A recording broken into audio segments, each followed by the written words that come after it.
और सभी देवताओं ने वरदान दिया कि जो पृथ्वी में इस प्रकार से आपकी पूजन करेगा, आपको द्रव्य चढ़ाएंगे, उनके अभिष्ट कार्य सिद्ध होंगे। सभी साथ रखते हैं इसी प्रकार से विषमता को खोकर सभी लोग समता में चलें, सभी परस्पर प्रेम करें। तो सनातन संस्कृति की ओर देश धीरे धीरे बढ़ रहा है, शायद पहले भूल गया था। हमारे माता पिता का हम सेवा करें, उनकी आज्ञा में रहें, गुरुजनों के पास आके अच्छी शिक्षा ग्रहण करें, तभी ये भारत हमारा एक सनातनी और एक आध्यात्मिकता की ओर एक संगठित हो पाएगा। शिवरात्रि का पावन अवसर है और संतों की वाणी हम आप तक नहीं पहुंचाए, ऐसा कैसे संभव है? क्योंकि शिवरात्रि का जो त्योहार है उसको उत्सव के रूप में भारत के अंदर और राजस्थान के अंदर खास तौर पर, क्योंकि आज के जो कार्यक्रम है वो दिन भर व्यवस्था के कारण महात्माओं के दर्शन उन लोगों को मिलते हैं जो बड़ी चाह रखकर दूर दूर से उनके चरणों के अंदर ढोक लगाने आते हैं। और अब हमारे साथ में बातचीत करने के लिए श्री श्री श्री 1008 अवधेश जी महाराज बातचीत के लिए साथ में हैं। अवधेश जी महाराज, आज शिवरात्रि का पावन अवसर है, खास तौर पर आज यहाँ की व्यवस्था रही, प्रयागराज से संगम नदी से गंगा जमुना सरस्वती के पावन जल को लेकर आया गया और उसके बाद में लोगों को यहाँ का स्नान भी करवाया गया है। यहाँ पर किस तरह से देखते हैं, जिस तरह की रूपरेखा यहाँ पर रही, आने वाले समय में भी आपके माध्यम से कई लोगों को लाभ मिलता रहा है, संतों के दर्शन होते रहे हैं, आज के इस पावन अवसर पर क्या कहेंगे आप? कल्याणाम निधानाम कलिमलमथनम पावनम पावनानाम पाते मीन मोक्षो सपदि पद प्राप्ते प्रस्थित विश्राम स्थान में कम। आज बड़ा ही मंगल का दिन है, जो शिवरात्रि की पवित्र पावन बेला में अभी 144 वर्ष के बाद में जो हमारी भारत भूमि में योग बना, पद्मनि नायके मकरे वृगराशि गतो देवगुरु गंगा द्वारे भवेत योगाः।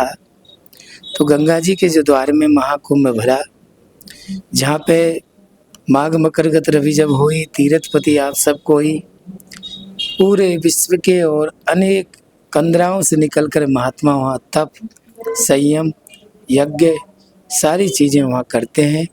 उसी पावन पर्व की शुभ अवसर पर जहाँ पे सभी लोग, पूरे विश्व के लोग स्नान कर रहे थे, वहीं गंगा मैया की कृपा से भागीरथी माँ बहती हुई यहाँ श्री धर्म फाउंडेशन के द्वारा लाई गई।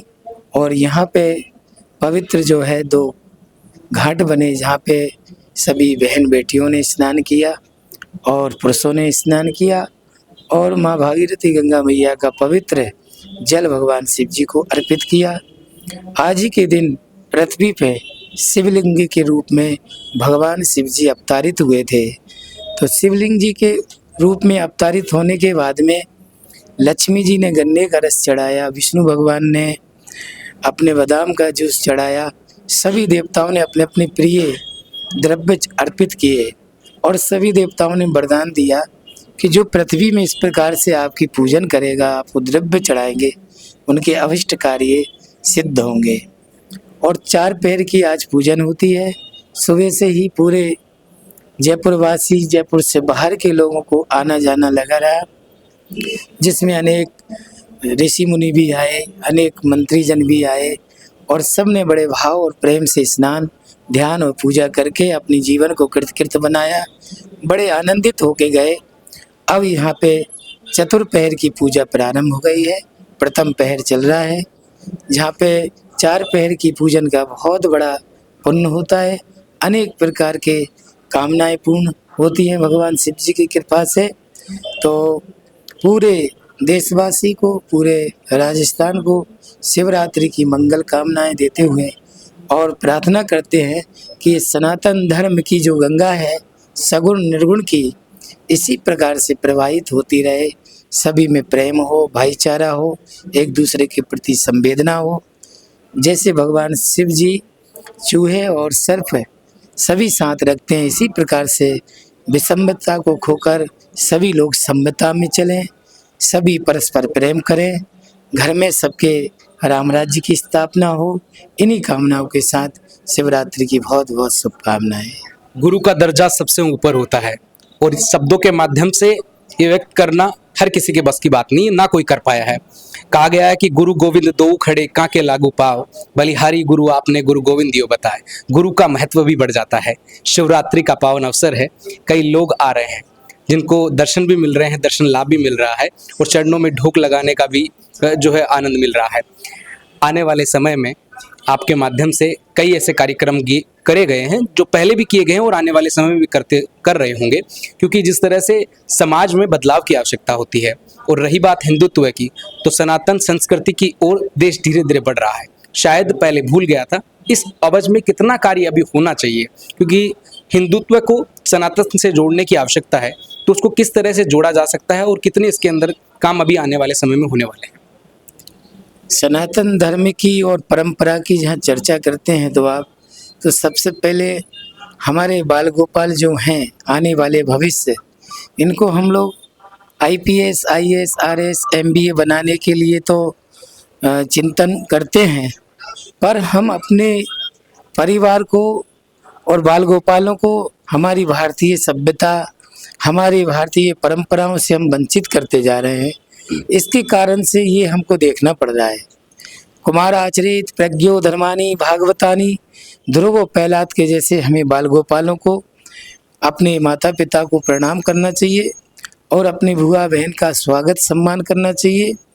और जितने भी विद्यालय हैं वहाँ पे एक चरित्रवान लोगों का जो है पाठ पढ़ाना चाहिए और विद्यालयों में संस्कारित शिक्षा देना चाहिए। आज के समय में बहुत देखने को और सुनने को मिलता है कि कुछ विद्यालयों में बाल गोपाल व्यसन करने लगे हैं, कोई किसी रास्ते में निकल गया तो कोई किसी रास्ते में। तो विद्यालय वालों को भी, कॉलेज वालों को भी ये विचार करके एक नई दिशा की ओर, एक नए सनातन धर्म का जो अगले कुंभ में 12 करोड़ के आसपास लोगों ने स्नान किया था, आज यहाँ हमें 64 करोड़ पार कर चुका है। तीर्थ के प्रति भाव नवयुवकों का बना है, पर वो हृदय से बने और हृदय से अंगम करते हुए भारत की सनातन परंपराओं को प्रातः काल उठ के रघुनाथा मात पिता गुरु नावई माता, हमारे माता पिता का हम सेवा करें, उनकी आज्ञा में रहें, गुरुजनों के पास आके अच्छी शिक्षा ग्रहण करें, तभी ये भारत हमारा एक सनातनी और एक आध्यात्मिकता की ओर एक संगठित हो पाएगा। हाँ, बिल्कुल ठीक कहा। एक सवाल मेरा रह गया है, आखिरी सवाल जो रहेगा, क्योंकि वर्तमान परिस्थितियों के अंदर अगर देखा जाए तो टेक्नोलॉजी का दौर है। युवा है वो फ़ोन के अंदर ज़्यादा ध्यान देता है, टेक्नोलॉजी से जुड़ता जा रहा है, अपनी संस्कृति को छोड़कर वो तमाम उन विषयों पर ध्यान दे रहा है, क्योंकि गुरुकुल का दौर रहा है और भारत को विश्व गुरु कहा जाता था। अब उस ओर वापस प्रखर है और बढ़ता भी जा रहा है। युवाओं को कितना सनातन की ओर बढ़ना चाहिए और उसके लिए कितना काम अभी होना चाहिए, क्योंकि नशे की लत के अंदर युवा डूबता जा रहा है। सरकार भले इसके लिए काम कर रही हो, लेकिन इतना कारगर साबित नहीं हो रहा जितना होना चाहिए। युवा वर्ग जब तक संगति जब ठीक नहीं हो पाएगी, महान पुरुषों के पास में स्वामी विवेकानंद जी श्री रामकृष्ण परमहंस जी के चरणों में गए तो उनको वहाँ से दिशा मिली। और अच्छे ग्रंथों का जब तक सानिध्य नहीं मिलेगा तब तक दिशा भ्रमित रहते हैं। मोबाइल में बहुत सारी चीज़ें हैं, जैसे हमारा मन और विचार होगा, आहार विहार होगा, उसी ओर हमारा मन आकर्षित होता है।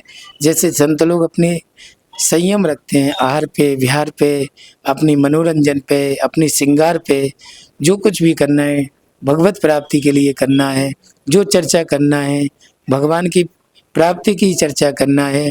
और भगवान के जो रामो विग्रहवान धर्मा, वो प्रातः काल उठ के रघुनाथा जो आपको बताया, गुरु गिरे गए परण रघुराई, अल्पकाल विद्या सब आई।